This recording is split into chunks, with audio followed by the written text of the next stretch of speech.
Bonjour à tous, bienvenue sur ma chaîne. Aujourd'hui, nous allons faire une nouvelle vidéo où nous allons demander quelle est ma situation actuelle, qu'est-ce que je vis en ce moment, où j'en suis dans ma vie. Voilà la question. On va demander avec l'oracle, l'énergie des anges et des cristaux, une énergie qui souhaite venir pour nous donner une énergie générale sur ce que nous sommes en train de vivre actuellement.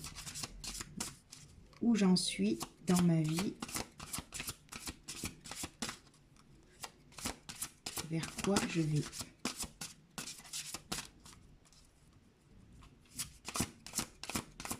Quelle est l'énergie qui souhaite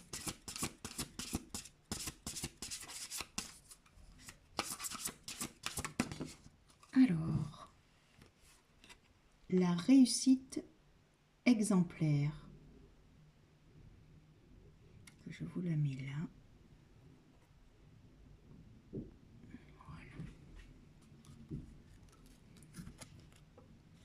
Donc c'est une énergie 53, ça fait 8. C'est l'énergie, le chemin, l'univers, la divine destinée, on va dire. Se laisser porter sur le chemin, en fait. On va lire cette énergie.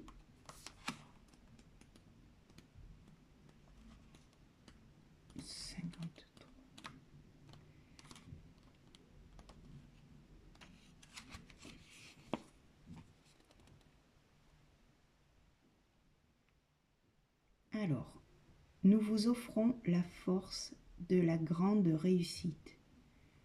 Vous apportez quelque chose d'unique et de précieux à notre monde.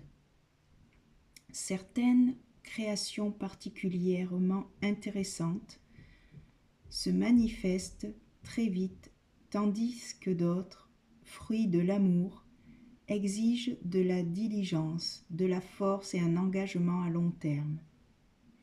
Ces délicieuses inventions sont la manifestation divine de la réussite exemplaire, celle qui résiste aux assauts du temps et laissant derrière elle, aux générations montantes, du réconfort, des encouragements et de la grâce divine. Donc, se dire qu'en fait, on est actuellement poussé à être dans notre énergie de création, notre énergie de réussite, et que même si les choses prennent du temps, on vous dit que des fois ce n'est pas la destination qui est une fin en soi, c'est plutôt le chemin, c'est-à-dire comment je vis les choses dans mon quotidien. Est-ce que je les vis avec enthousiasme, ou est-ce que je prends la vie comme un fardeau, comme quelque chose de dur? Est-ce qu'il n'y aurait pas une vision différente de la vie qui pourrait nous la rendre plus légère? On va demander avec le tarot qu'est-ce que l'on vit, quelle est notre situation actuelle, quels sont quel est notre comment dire, où est-ce que j'en suis actuellement en fait, où est-ce que j'en suis dans ma vie. pourquoi je vis actuellement ces épreuves ou ces situations. Le 5 d'épée. Le 5 d'épée, c'est une énergie où en fait on souhaite aller lâcher, en fait, arrêter de lutter contre et aller vers quelque chose de mieux. On lâche les armes, en fait, on arrête de lutter, on quitte une situation compliquée. On réalise en fait que ce que l'on vit est peut-être que dans les épreuves, en fait, on a derrière une leçon à apprendre. Alors, une autre énergie. Le 3 de coupe, c'est justement essayer de voir les choses d'une manière plus joyeuse. Que les choses que l'on vit, des fois, qui paraissent des épreuves insurmontables, mais en fait, c'est peut-être pour... peut-être que c'est pour nous montrer... nous faire accéder à cette joie intérieure, en fait, que dans chaque épreuve, il y a toujours un cadeau.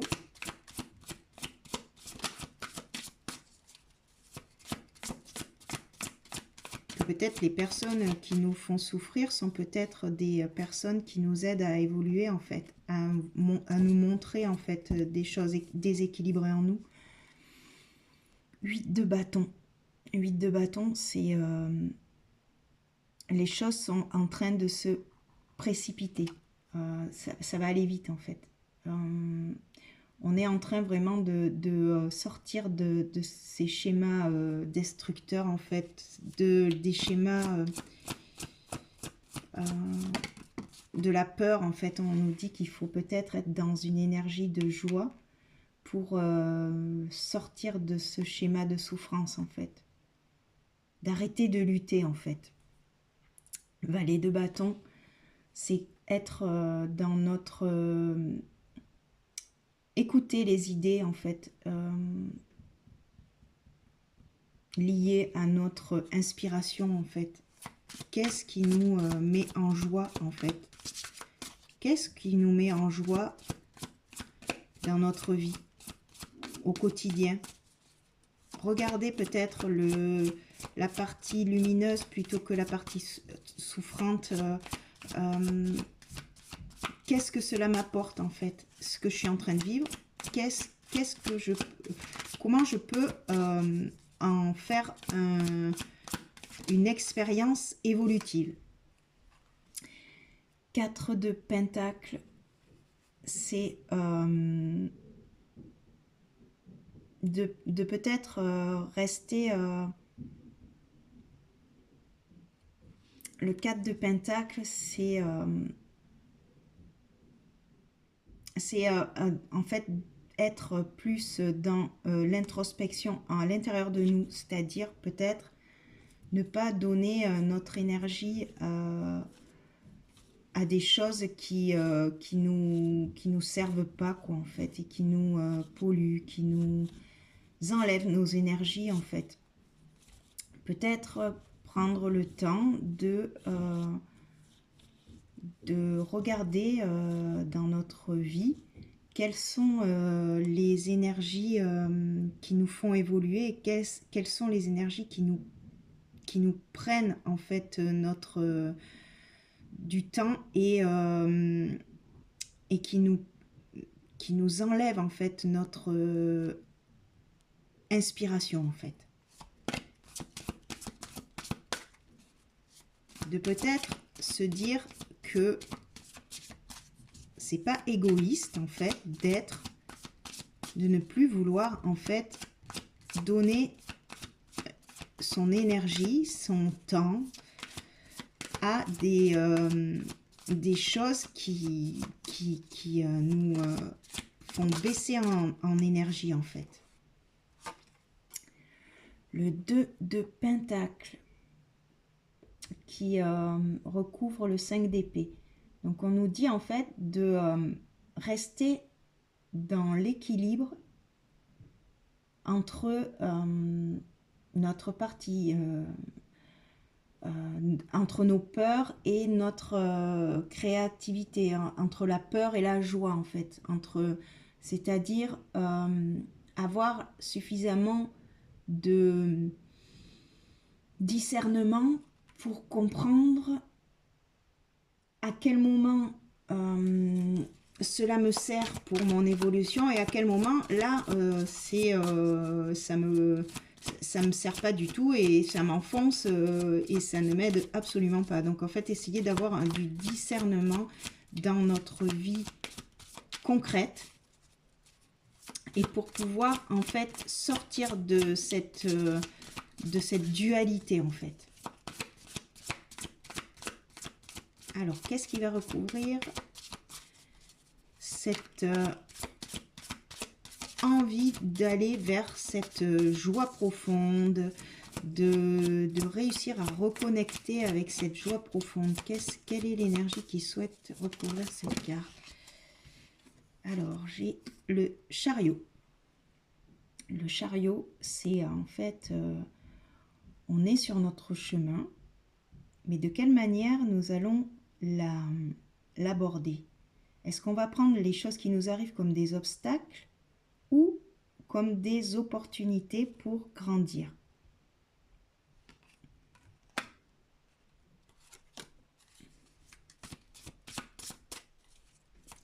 C'est un choix en fait de positionnement qu'on nous demande de faire en fait. Le 4 de bâton. Le 4 de bâton, c'est la réussite en fait. Donc, qui recouvre le 8 de bâton, ça veut dire qu'on peut à faire des grosses, on est en capacité en fait d'évoluer rapidement si on prend conscience de ce que l'on nourrit en fait dans notre quotidien, comme dans nos pensées, dans nos actions, dans dans nos paroles. D'essayer d'observer en fait, de prendre du recul et d'observer notre quotidien d'une manière différente. Sur le valet de bâton, il y a le pendu. Donc le valet de bâton, c'est-à-dire que notre créativité, elle est peut-être encore, comment dire, enfouie à l'intérieur de nous. Elle n'est pas encore complètement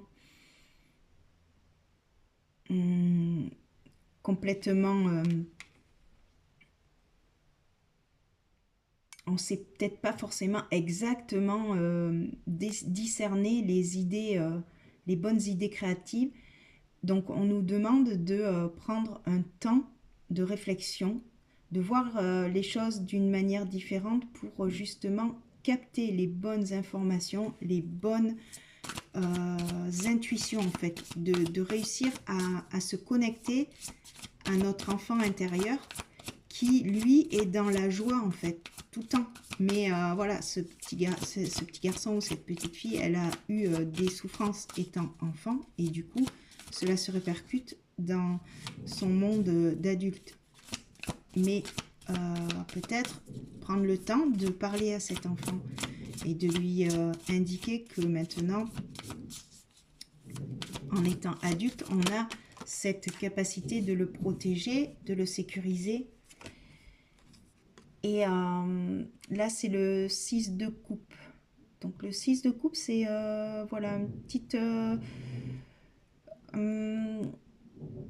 nostalgie peut-être dans ce qui nous retient en fait. Voilà, on a encore ces petites blessures, ces petits attachements au passé, quelque chose qui nous retient dans le passé, qui nous bloque peut-être notre intuition profonde. Et on nous dit de prendre le temps, parce que ça recouvre le 4 de Pentacle, de prendre le temps de poser en fait dans la matière nos nos convictions, d'être bien ancré, de travailler peut-être avec le travail sur l'enfant intérieur, d'essayer d'enlever certaines blessures qui nous retiennent encore dans nos vieux schémas, dans peut-être des croyances qui sont limitantes, sur lesquelles on nous conseille de travailler. Alors, la synthèse des deux cartes, donc le 5 d'épée, le 2 de pentacle, c'est le 9 de pentacle. Donc le 9 de pentacle, c'est la récolte. C'est-à-dire que on a cette possibilité de récolter en fait et d'être dans notre réussite. Si on lâche nos souffrances et nos vieilles habitudes qui nous génèrent et qui drainent notre énergie vers le bas en fait, et nous on nous demande d'évoluer en fait et d'aller vers l'avant, d'avancer différemment. Cavalier de coupe qui recouvre le chariot et le 3 de coupe. Donc là on nous dit d'avancer, on avance. C'est encore le cavalier, c'est une carte d'action, et le chariot c'est aussi ça, c'est-à-dire de quelle manière on avance dans notre vie. On nous dit avance en sachant que tu as tout en toi en fait.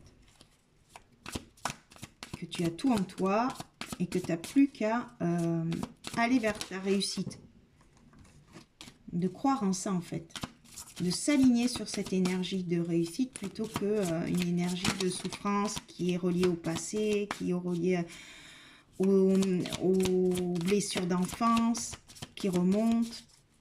Prendre le temps de faire ce travail.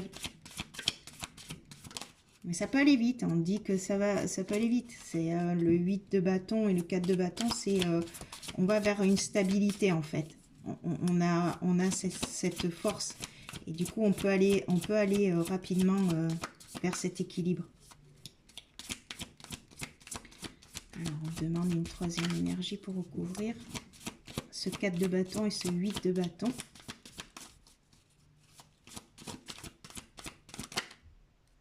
Il y en a deux, il n'y en a qu'une seule, merci. 9 de coupe. 9 de coupe, c'est la chance. C'est c'est-à-dire c'est le vœu qu'on a fait en fait qui va se réaliser d'une manière très rapide à partir du moment où on reste focus sur cette énergie de réussite. Il faut croire en ses rêves et ça peut aller très vite. Le 7 d'épée qui recouvre le pendu et le valet de bâton. Donc là, on nous dit d'arrêter de se mentir, de pas, c'est-à-dire d'écouter son enfant intérieur, ses souffrances, prendre le temps de les transmuter en fait, de les transmuter vers une énergie de réussite. C'est-à-dire que dans chaque souffrance, il y a une force en fait en nous qui demande à être éclairée en fait. Quand on éclaire une partie d'ombre, on récupère une force, une compétence. Et c'est un moment de prendre ce temps en fait de pause, d'observer, de ne pas être dans l'action-réaction en fait. De dire ok, bon là il y a quelque chose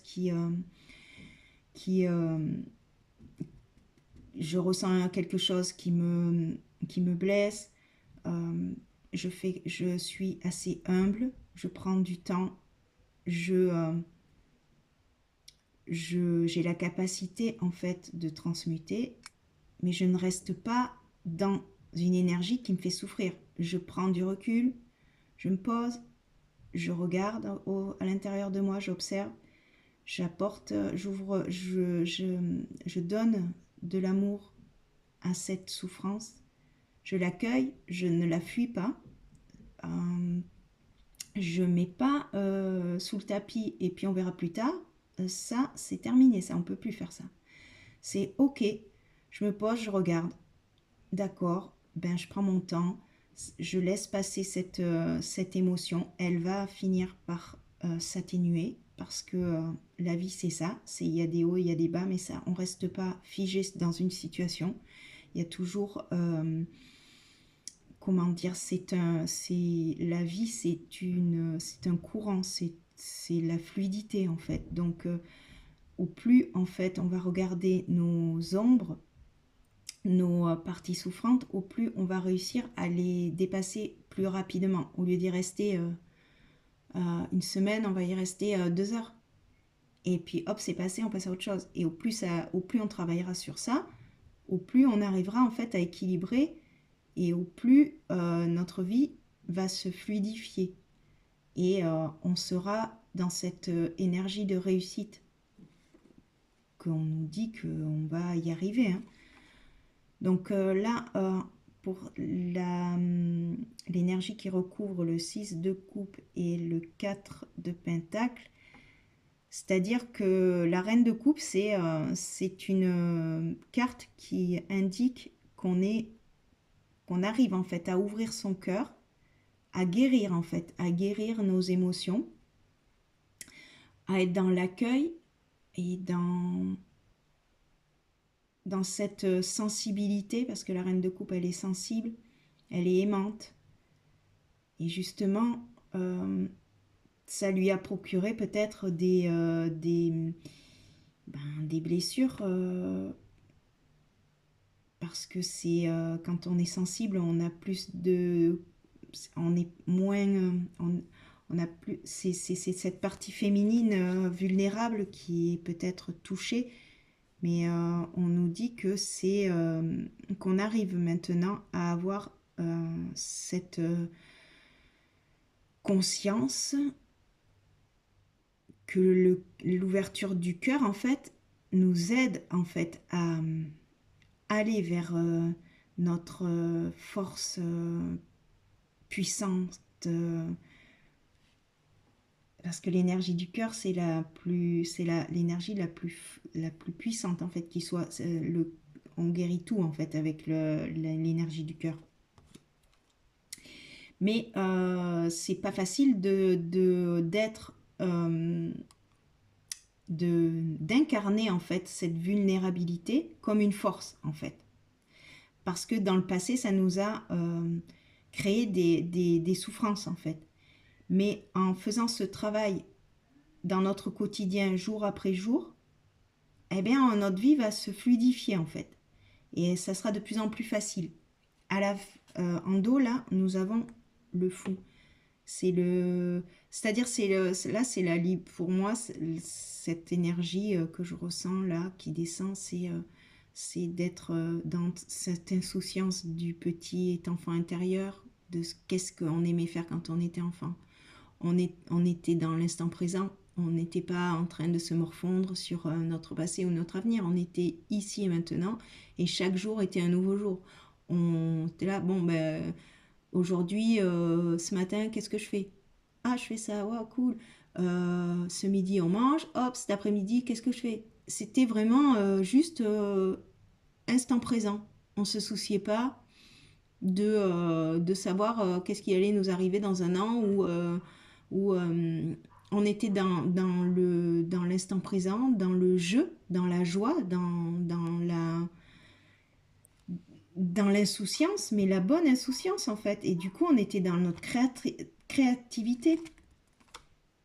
On nous dit, le valet d'épée, c'est voilà, de réussir à trouver ces idées en fait, ces idées et cette inspiration.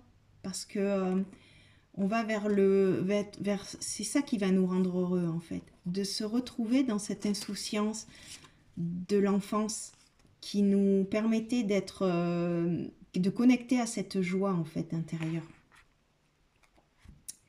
Donc on va demander en conclusion 3 énergies avec l'oracle à haute vibration. Quel est le conseil? Quelle est la conclusion de ce tirage?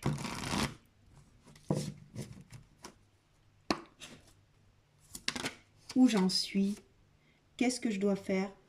Lâcher prise. Il y a une transformation.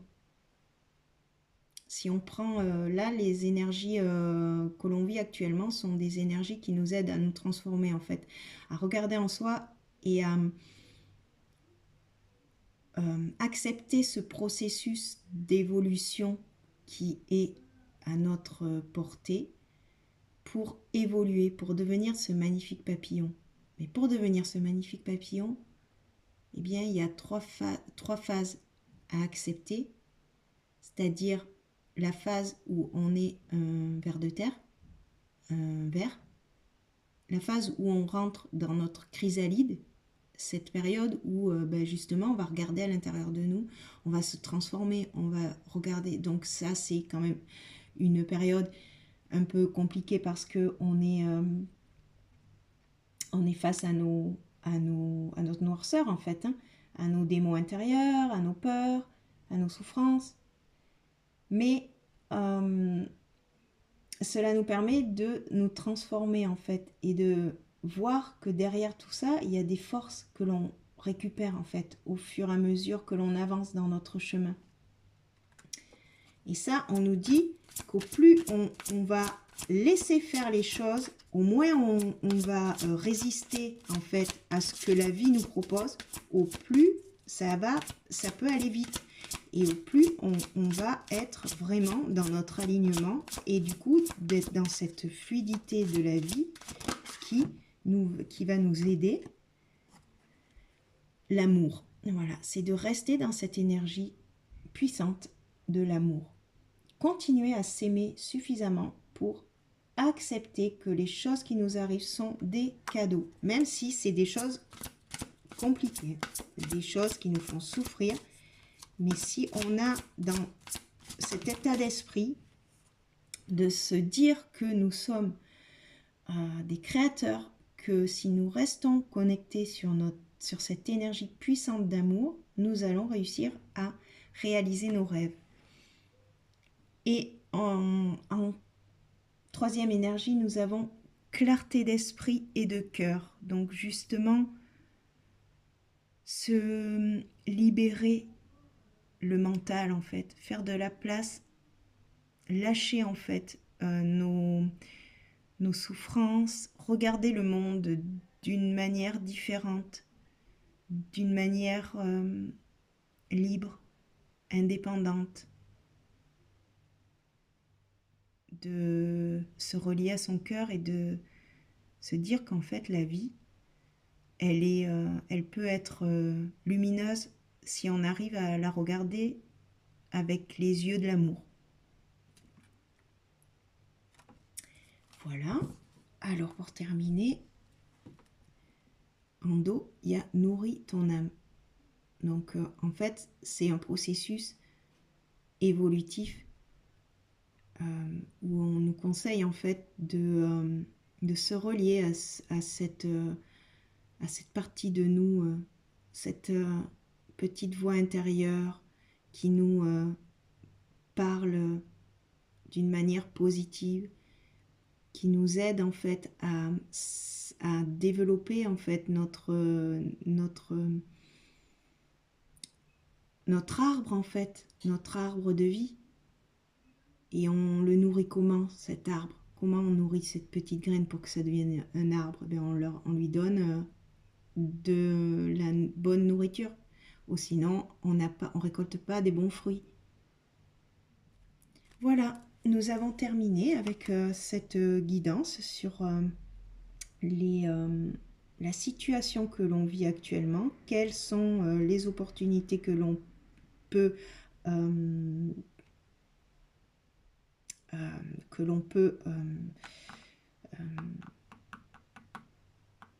dépasser, en restant bien centré sur notre cœur et en acceptant ce qui nous arrive comme des cadeaux en fait. De réussir à accéder à notre connaissance, nos connaissances en fait intérieures. Voilà. Donc je vous laisse et je vous dis à bientôt pour une prochaine vidéo. Merci.